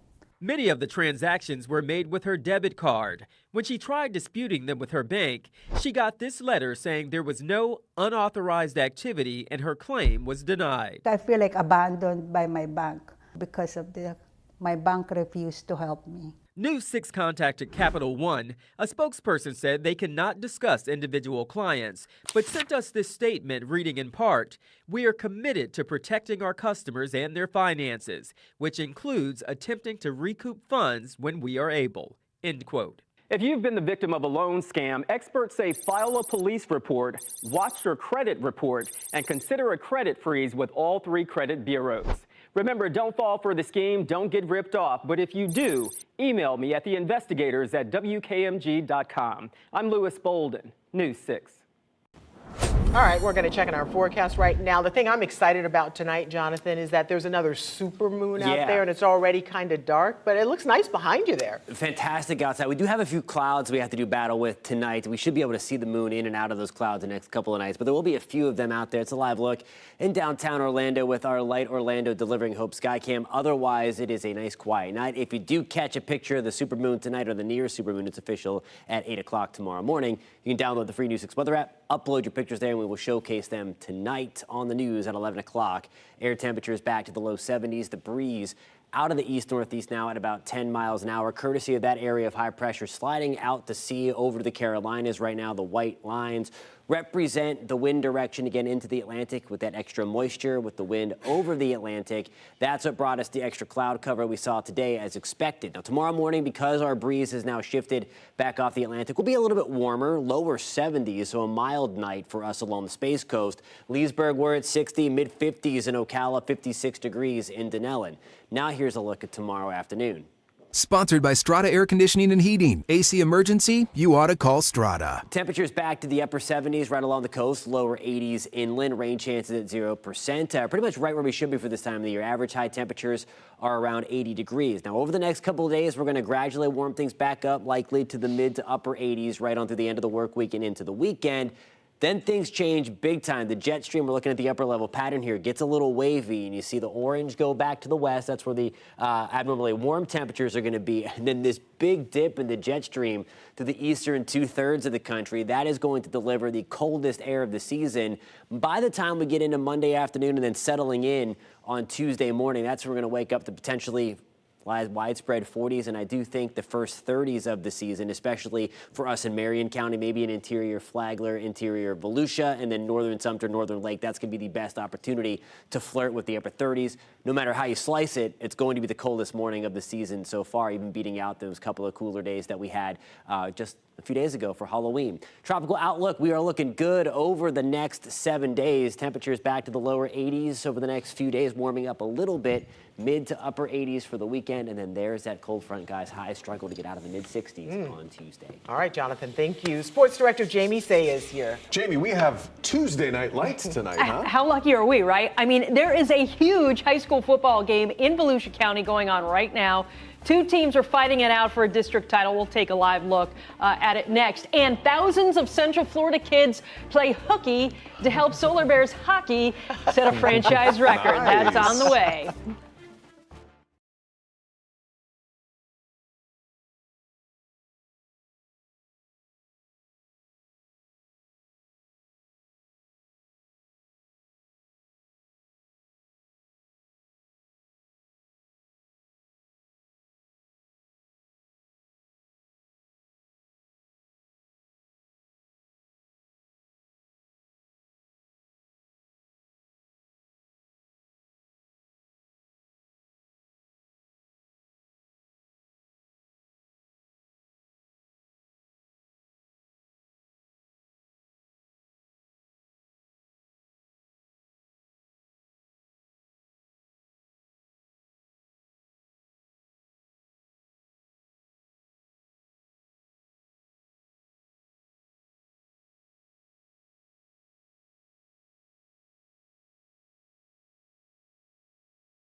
The high school football regular season wrapped up this past weekend for almost every Central Florida team, but there is unfinished business in Volusia County. It's being taken care of right now.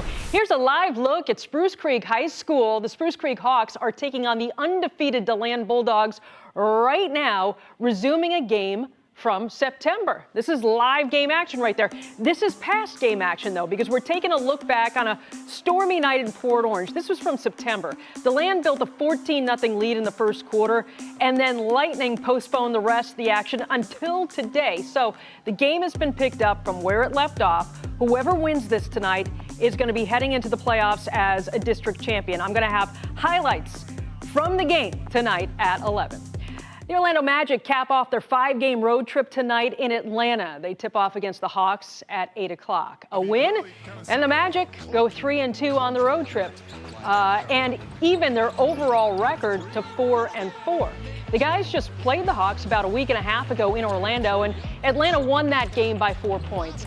That started the Magic's 4-game losing streak, but they've worked things out. They've tightened up the defense to win their last 2 games. The Magic will try to make it 3 straight dubs tonight. They beat us at home, so I mean we kind of take it personal, and we're locked in for tonight. We're leaning into our defense, letting the offense figure itself out. So our mentality is a little better, and yeah, we're just playing better. I think we're playing with a bit better rhythm, a bit better pace. There's lulls, but that's basketball. It's a game of runs and flow, and I think we're finding our way in that flow pretty well. Question: is going to a hockey game a good reason to skip school? Answer: absolutely. Today, thousands of Central Florida kids played hooky for Solar Bears hockey and helped set a record. 13,505 fans were at the Solar Bears School Day game at the Kia Center this morning, setting the franchise's attendance record. Solar Bears posted this picture. They also skated with the South Carolina Stingrays. The puck dropped at 10:30 a.m. Solar Bears get on the board first. Spencer Kirsten lights the lamp, make it 1-0 Bears in the first period. Stingrays, though, answer with a pair of goals. This penalty shot is going to give South Carolina a 2-1 lead in the second period. Solar Bears, playing in front of all those students, come through in the third. Milo Rollins puts away the feed from Aaron Luchuk. Game is tied at 2, but the Stingrays do finish strong. They go on to win 4-2 on Solar Bears School Day. The NFL's trade deadline has passed. The Jaguars do make a move. Jacksonville traded for Raiders veteran receiver Jacoby Myers today. Jags sent a 4th round and 6th round pick in next spring's draft to Las Vegas for Myers. He's coming off a 1,000-yard season in 2024. He's caught 20 touchdowns in his 7-year career. He's still looking for his first TD catch of the fall, so it's likely going to come from the arm of Trevor Lawrence. So that's a good get for the Jags to shore up that offense. All right, Jamie, thank you. All right, we continue to follow breaking news. A UPS plane has crashed. This is just outside of Louisville International Airport in Kentucky. We're learning the plane was on its way to Honolulu. According to the Associated Press, it happened during takeoff. Louisville police say injuries have been reported, but no numbers have been given. Now, this is zoomed in here, but we took a look at it a little earlier. There is a big field of debris in place. Yeah, it's a terrible scene. There is a shelter in place for all locations within 5 miles of the airport. The plane was loaded with enough fuel to fly for 12 hours. Of course, the CBS Evening News will have much more on this story, and we'll have more on air and online.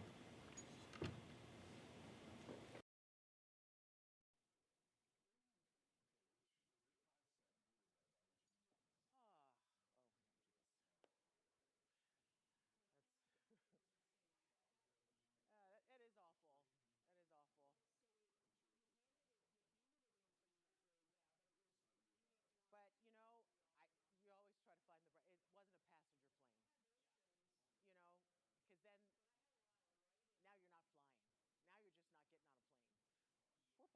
they have a